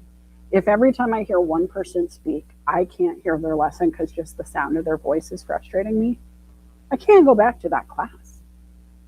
I already know it. It's a waste of time for me and for them. And eventually I'm going to be a problem, not a solution. I'm going to get frustrated. My energy is going to be wrong in the room. They're going to know I'm not engaged. Every time she asks me a question, I'm going to roll my eyes at her or something. Who knows, right? But you bring that with you, whether you mean to or not. And so when you're moving in your job, your career, your life, any of the things that we talked about in those bubbles, those things that all overlap, whether we like it or not, if we can't assess and address and adjust, all we're going to do is continue documenting behavior that's going to burst some of these things for us. And it sucks. It sucks when you're trying to be the best leader ever, but your behavior showing your leadership team you're not setting an example for those below you because you're so frustrated with the way they're providing your leadership, their leadership to you. Those little things can add up quickly. Maybe you take that bad behavior from leadership home. Have you ever said, oh, I'm not going to be like my parents, and then one day you're standing in a moment and you almost feel like you're channeling their spirit out of your face, like you can feel their face on your face? I don't know. Aaron, I'll bring this to you in a second, but I remember saying I would never, treat my kids this way. And then one day I was upset about a chore not being done. I was like, you are supposed to be responsible for this. And my voice was higher than I wanted it to be. My body language wasn't what I wanted it to be. And all of a sudden I could feel like my mom just standing in my body. And I stopped because I was assessing in the moment. I could feel the shift. I assessed something instantly. And I went, nope, I don't like it. I was like, yep, I'm right. This is exactly the way she did it. I was tracking the behaviors. I overlapped them. Venn diagram, mom and me were acting the same in this moment. And I adjusted. You know what? I'm sorry. I didn't. I should have raised my voice. And I lowered my shoulders and I put my hands up. And I'm like, okay, hold on. Let's start from scratch. I want you accountable. You know I want you accountable. I need you to get it done. Let's get it done. Right? And no more arguing, no more raised voices, no more channeling the behavior I said I wouldn't. It's not perfect. I'm not perfect, right? I am growing all the time. But I'm aware enough to say I can assess and adjust in the moment. I won't lean into it. I won't allow it to continue. I will stop myself. Some people have not figured that out yet. Aaron, have you ever channeled the parent you said you would never channel, number one? And number two, how do you adjust in the moment? Do you find yourself in the moment or is it a recovery after? Oh my God, parenting. Oh, by the way, shout out to my niece. I will see you again soon, my friend. Parenting. Yeah, 100%. A lot of stuff that I was like, no, I'm not gonna. I had a perspective in my mind that I would not have to do certain things with my son. And everybody knows how much I love my son, but he has a serious garbage issue. And so it can be a little bit frustrating. And I do, what I do is again, as you said, is adjust or shift my perspective. Um, there was another situation not too long ago where I was put into a moment where it was kind of a serious moment. And I was dealing with a situation that was happening and then realized that there was other people in the room that I hadn't considered that might be, going through tough stuff at that same moment. And that's, again, the more that you start to work on your perspective and recognizing the moment that you're in, the more perspectives you get. You know me, I have a Doctor Strange mind. Like one little drop in the pond starts a ripple effect of potential opportunities, what could be for that situation. So, oh god, yeah, you could have No, me and going all day on that. for sure. And I got to tell you guys, when I think about what Aaron just said, I was taking a science class. And if I could give any kind of analogy to start to wrap the show just a bit, and there's a little bit of time. So if you want to jump on stage, you still have a few minutes to message me on LinkedIn to get the link. But otherwise, guys, what came up in my brain while he was speaking was science lab when we got the microscopes out and we got to put a little specimen on that slide and we put whatever contrasting dye or agent they had and placed the lid or the other piece of glass on top. And we slid it under the microscope and we would look and you could change your light settings, right? Different light would give you different perspectives on what was in the petri dish. You could change the vision. You could be up close and look at that really tiny cell, and you could see the core, and you could see the cell wall, and you could see movement and action and all of this. But you couldn't really understand what environment it was in. You were just looking at that cell, and so then you'd change perspective and you'd open it up and you'd magnify differently, and you'd see, oh wow, it has some neighbors, right? There's neighboring cells, and they keep bouncing into each other. Some are touching, some are not, and then you're like, oh, but there's some behaviors here. Why are some touching, some are not? And so you open it up again, and then you realize, oh, wow, I'm seeing some other things in the dish. Maybe there's an oil substance or there's something that's separating. Maybe when you put the alcohol in and it starts to kill the cells or the germs or whatever it is we're looking at, you see things differently as you add and take away, as you shift perspectives, look at things in a new light, take it from an up close view and then take a step back. And if you really think about life this way, guys, if you're not using your time to assess your life the way I just described, with different perspectives and different lightings at different points of view, up close and taking a step back and slowing down and removing yourself from all of it and getting as far away from that cell as you can, to make sure it's even a thing you should be focusing on, it becomes important, right? Because if you're at the beach and you're looking at this cute little pebble, but you don't realize there's a shark in the water you're also stepping back into while you're watching the pebble. You're backing up, you're taking a step away from the pebble to get a new perspective, but you're stepping into shark-infested waters. You're in trouble. Maybe you shouldn't be looking at the rock, right? Maybe we're needing to refocus on what we're paying such close attention to. And we won't know until we take a step back. And so, what do you need to step back from?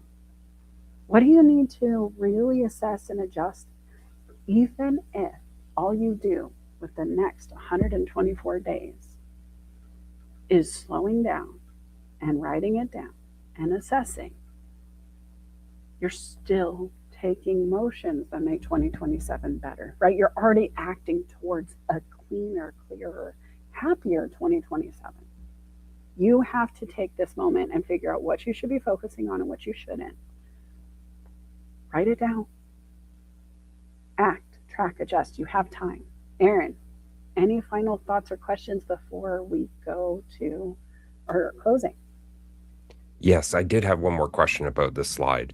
Now, for me, and it's just about understanding, because again, we were just talking about perspective.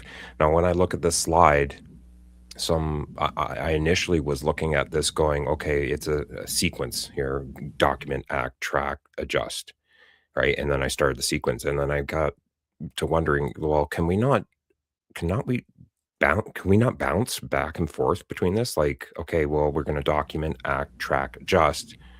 Maybe that occasion calls for just more documentation before we act again.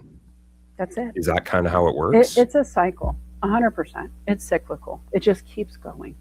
And sometimes they overlap. And sometimes you're in different parts of data at different times. Sometimes you're in a relationship, you're on A, and at work you're on track, right? You're tracking the results. Now you've already acted. Sometimes it's all things at once. Sometimes you're in different facets of your relationship. Aaron and I, for example, we are friends. We are colleagues. We are networking buddies, but he's also my producer of the opening credits, right? And everything that we do there. I'm his coach. He's my coached client. It's all happening all at once. And so sometimes what he's giving me is creating my data, and what I'm giving him is creating his data. And when we act together, it's actually creating data for both of us to take away, track, and adjust and assess and all of the things. Because even just engaging, sometimes when we engage on one facet, it feels great. And the next time I'm like, here, I'm a coach, I'm going to poke you in your sore spot. You're like, dang, coach, I got to go. I'm sore after that practice. I got some stuff to work on, and vice versa, right? And so I think there is no way to pretend that this is a static thing. It's the bubbles. You know this, Aaron. Bubbles. We're always bubbles. Bubbles, bubbles, bubbles. I love Bubbles, the bubbles, bubbles. bubbles. The reality is, guys, you're going to write your story, right? You have to figure out how you're going to do it. It goes back to what I believe and have believed since I was 16 when I wrote this. Victory and victim both start out the same. It's up to you how it ends. And really, if you break down that word, that victory, V-I-C-T, and victim, V-I-C-T, it really is up to us how we're going to finish that off. And it doesn't mean we're going to prevent things that can create victim moments, right? If I am the victim of a car accident, I have been hit by somebody. But am I going to be a victim of the moment, or am I going to be victorious in how I handle it? Am I going to make that human feel bad for their mistake? If it was just a fender bender and it was an accident, truly, am I going to ruin their life by making them feel terrible on top of them already feeling terrible? How am I going to assess the moment, track, and adjust? Maybe they were having a medical issue. Maybe they had a seizure at the wheel. Am I going to yell at them for having a medical issue? A heart attack happens. Is it something they could have prevented if they didn't know? And how am I going to handle myself in the moment? How am I going to make them feel? Because that matters. And genuinely, if you're a famous person, and I'm not saying I'm famous, but I am a known person, I can't walk through town without being recognized. Even yesterday, Aaron, I was buying some mascara and I got asked, hey, you're the lady who runs the bike shop. And I was like, yeah, that's me. And he took his hat off. He goes, I'm your UPS guy from 2 years ago or something, right? And it was hilarious because 2 years ago, he was delivering packages every day and he still remembered me. And I wasn't even safe in the makeup. It was beautiful. He was there with his wife. They were dancing to a cute song. I got to tell you, it was actually a very sweet moment. I was so glad to know the person and then meet the wife too. So now I know the couple. But how I acted in that moment, if I would have said like, yeah, why? Or rude, and if I would have given them, maybe he wouldn't have had that same moment. Maybe it would have ruined their next moment where they were dancing because I would have created a ripple with my attitude. Guys, the way we respond to anything is the way we handle everything. The truth is, once you set that behavior, it is yours to have forever. It's just what it is. It's going to be up to you to do your assessing. You can't get a report card without an educator. If you need a coach to give you a report card, I'm definitely here. I know Aaron loves to come and say, all right, coach, what do we but I do too. And I have people who give me my scores. You need to make sure your assessment comes. I definitely assess my own, but I love the gold star. I was trained to want a gold star. It happened in second and first grade, and I know it. I remember. And so I maintain that. And because it works for me, I make it work for me. It doesn't mean it's necessarily bad to have been trained to want that reward at the end. Sometimes, though, we just have to create our own reward system. We have to have our own tracking system. Some of us do it with a pedometer and track our steps. Some of us do it with a weight loss program, and we go weekly to weigh in and meet with our teams. Some of us do it financially and we check our bank account. Some of us measure how we feel at the end of the day when we're in our bed surrounded by those we love and how they're feeling. Was it worth it? Right? And for me, that's my outcome. My goals for 2027 and the rest of 2026 are to make sure that the people in my home feel loved, feel cared for, feel safe, and feel comfortable. They have hot cocoa in their cups. They have cookies on the counter. I don't mean to be an alliteration station girl right now, but the holidays are coming. I just want to grab all of that good energy and just enjoy it. I want to continue the traditions of my mother and grandmother. I want to bring the best parts of my family forward to make sure that the adjusting we're doing doesn't erase who we are as a family, who we've been generation after generation, but we adjust the bad behaviors out, the things that made our family crack a bit, the things that made it not so fun growing up in my childhood. I want to leave out of my daughters. 45 is close. I'm really excited about 45. I'm not sure I'm going to be at the motorcycle shop as a 45-year-old. I don't know how long into 45 I won't be there. I may surprise myself and stay. But the truth is, I know a shift is coming. I know something else is evolving because I'm ready. I'm ready to step back out.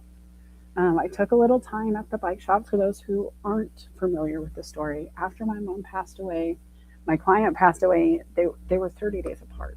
And I just needed a break. Oh, I'm sorry. No, my client passed away. My mother passed away. I started a new business. That closed after 8 months. And I just needed a break from all the chaos of growing and evolving and shifting. And I wanted something stable. So I went to the bike shop thinking fun and passion. And then there was a lot of loss there. We had some customers and employees who lost their life on their bikes. And that evolved. And then I had a bunch of employees that I started really caring for. They became friends. And I wanted to see them evolve through this successfully.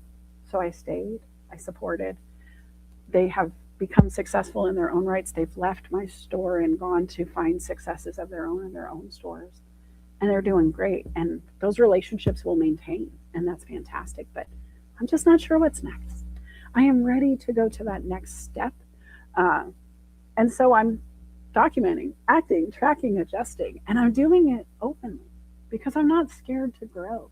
I'm not scared to tell others I'm always looking to grow. And I'm very grateful to be in a position to be able to do that. If you're not, I can help you your evolution privately. We don't have to be open about it. If you need some assistance with, career transition, I'm a staffing professional. I ran a staffing firm long before I was ever a background screener. But then I did background screening for a decade, and I helped people with employment, and I know what kept people out of the employment pools. And so definitely reach out if you need help there.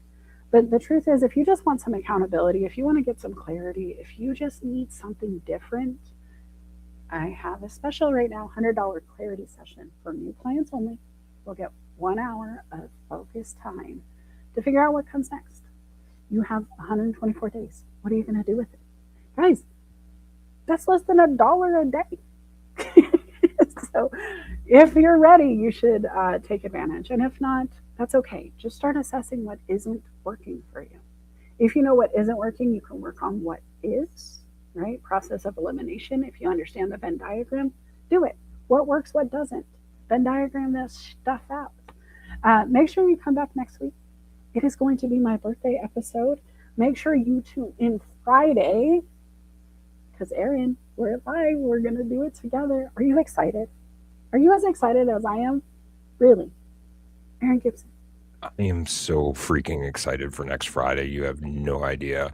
I have not only gotten you once on my show, this will be the official second time of having you live on my show on camera. So I'm very grateful, very thankful for you. And please don't forget to subscribe to documentthenact.com and YouTube. document then act on YouTube.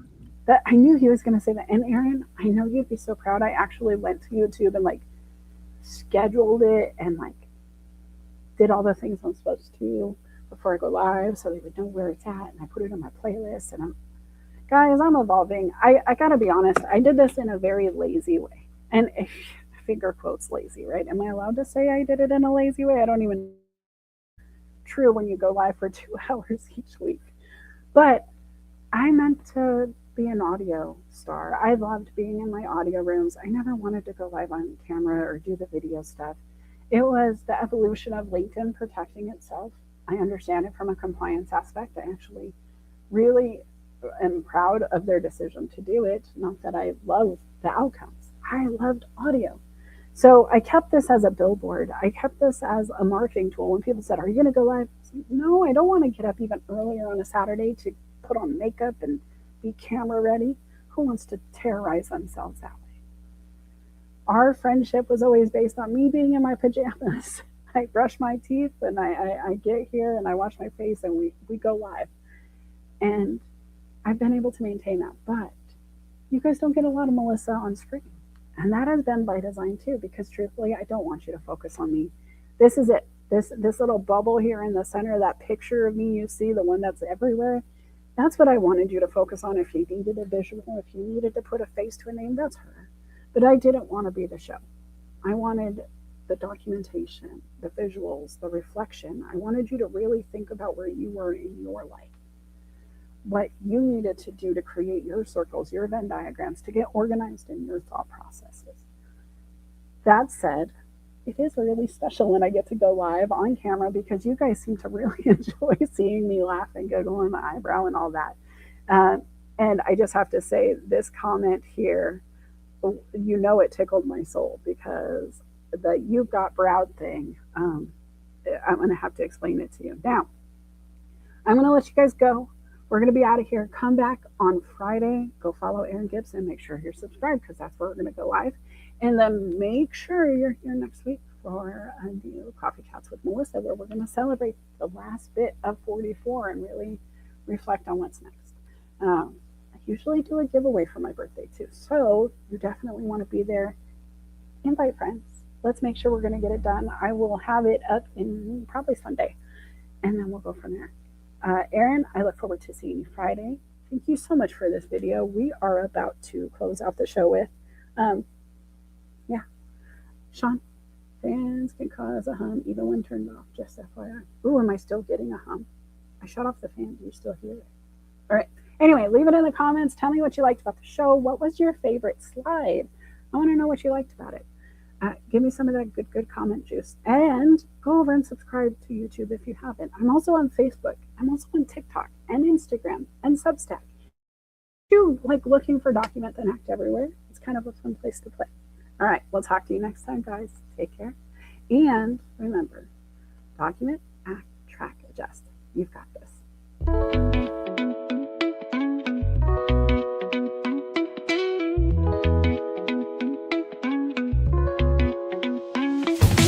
Sunlight creeps through my window pane. Dreams of stars, now a faint refrain. Coffee brews and thoughts collide in this early morning ride. Wake up world, let's start the day. Insight flows in a bright array. Questions dance like morning dew. In this space, it's me and you. Coffee chats with Melissa.